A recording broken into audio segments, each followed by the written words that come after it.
비상개혁을 선포합니다. 본회의장과 이어집니다. 얼굴을 맞아 피 흘리는 모습도 포착됐습니다. 끝까지 싸워 나가겠습니다.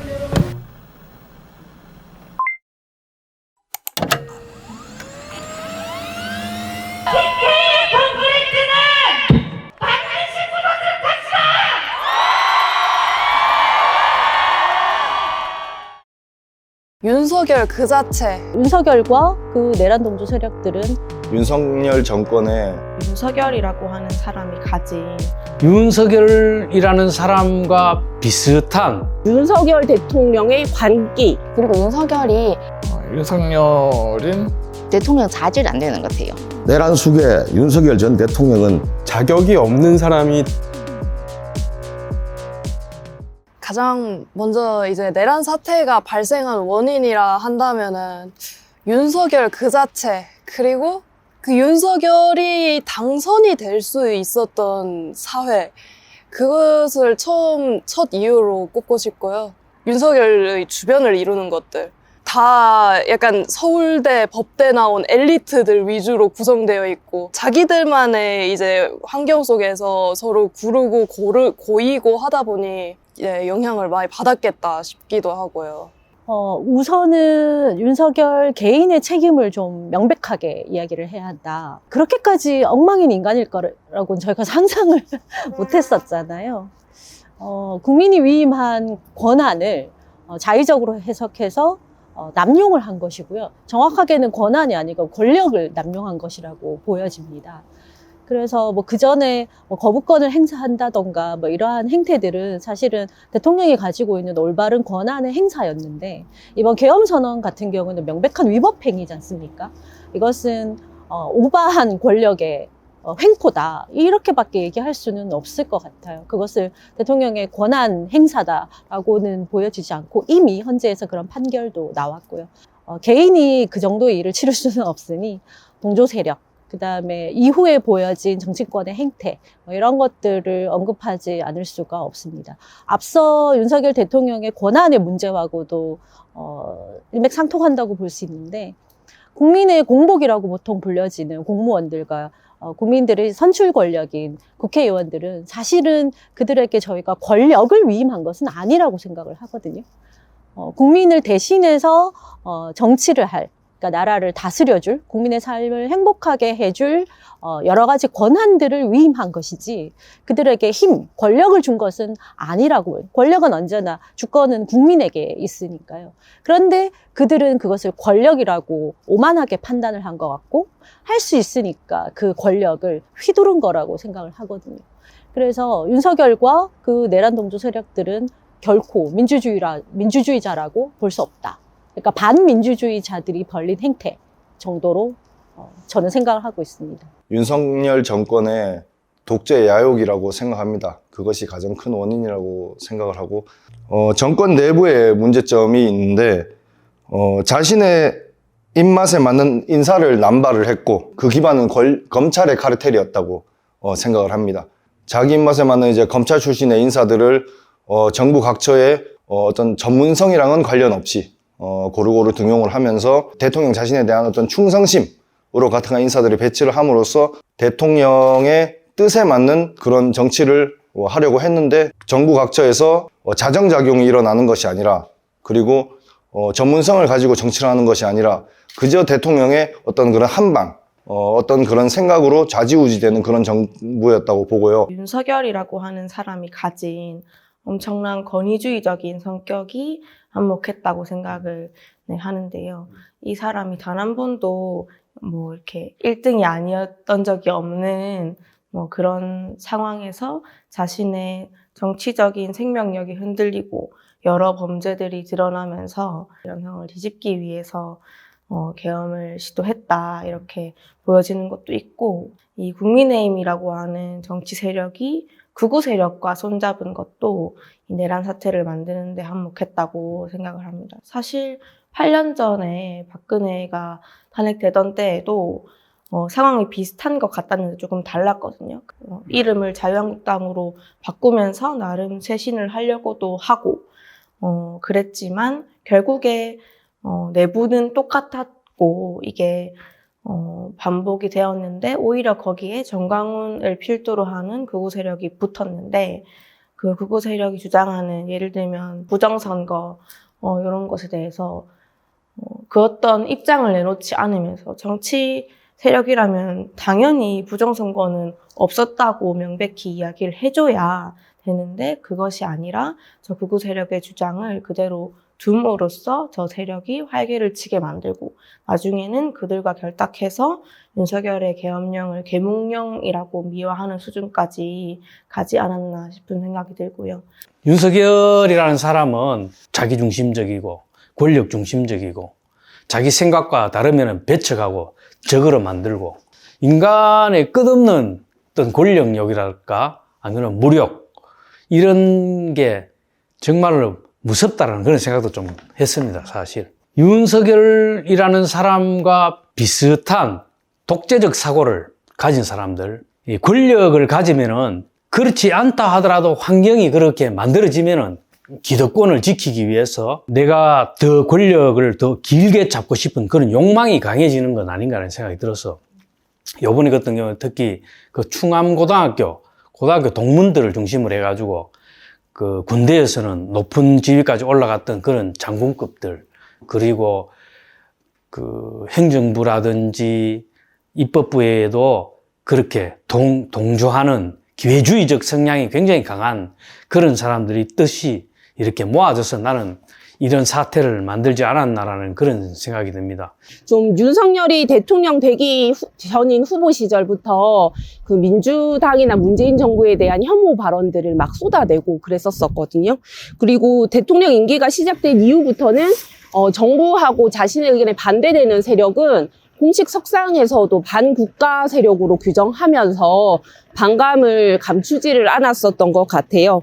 좀 자신과 생각이 다른 상대에 대한 혐오, 그것이 좀 시작이 아니었나 싶고요. 국회에 대해서도 좀 마찬가지인 것 같아요. 계엄 상황에서도 확인되었었지만 국회를 통제하려고 했었고 그리고 계엄 발표되고 나선 국회의원을 체포하라는 지시도 했었잖아요. 그래서 이제 자신이 하는 일을 사사건건 막아서는 사람들에 대한 혐오, 불신 그런 것의 원인이 좀 있다고 생각하고요. 그리고 또 한 가지는 윤석열 대통령의 관기 좀 요렇게밖에 좀 생각이 안 되는데 계엄이 터지고 사실 국민들이 믿지 않는 분들이 되게 많았었던 것 같아요. 지금 상황에 계엄이 일어날 수 있다라고 생각을 했던 분들이 없었던 것 같거든요.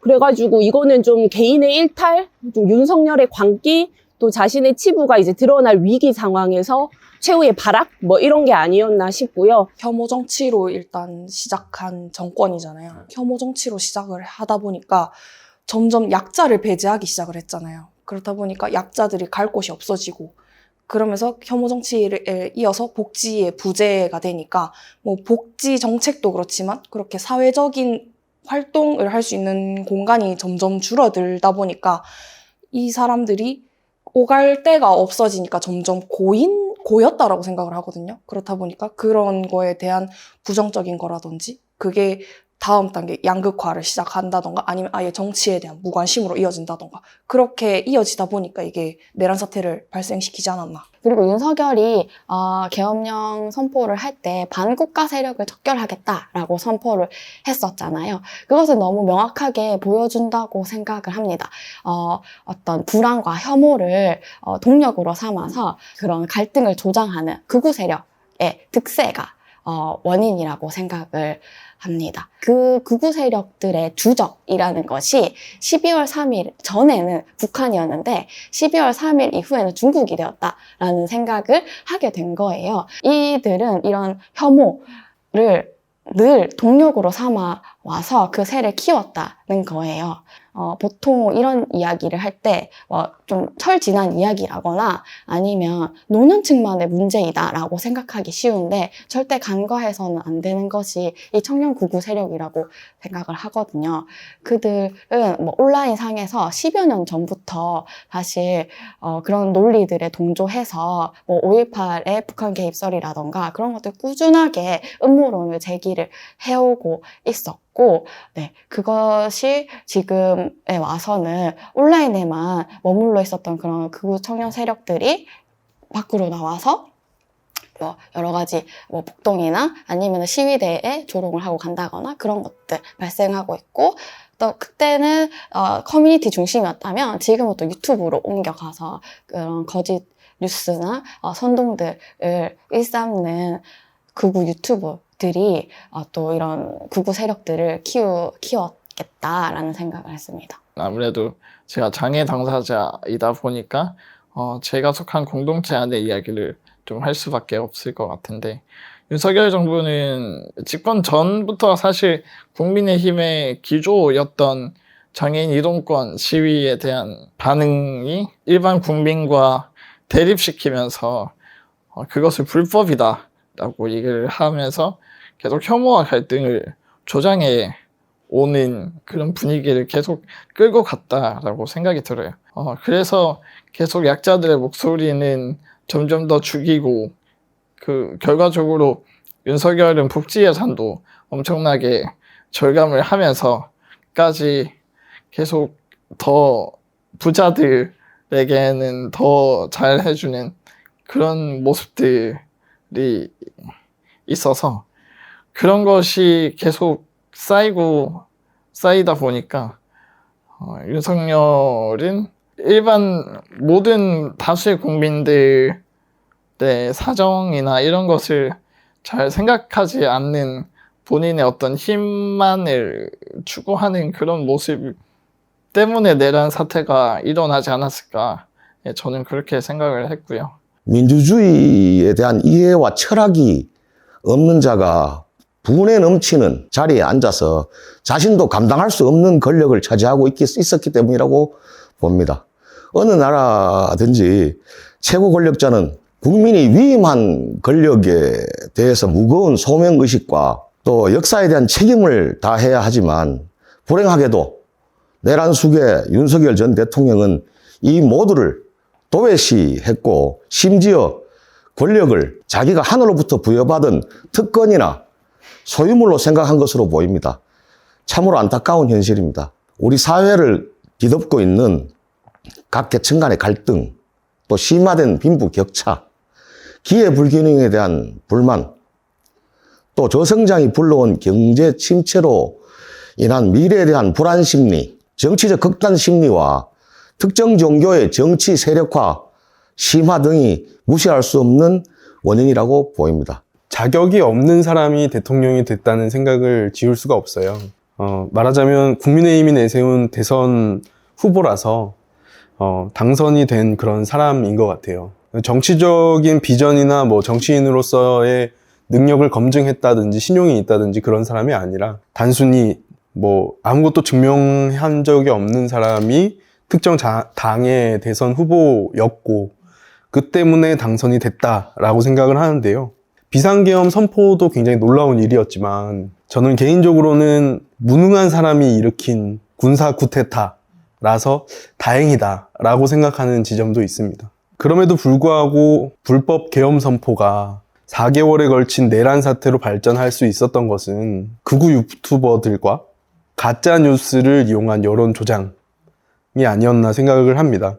이윤 중심으로 돌아가는 세상이라든지 엘리트나 기득권 세력들이 힘을 잃지 않고 여전히 힘을 쓰는 사회, 그 능력주의와 승자 독식의 문화 같은 것들이 있잖아요.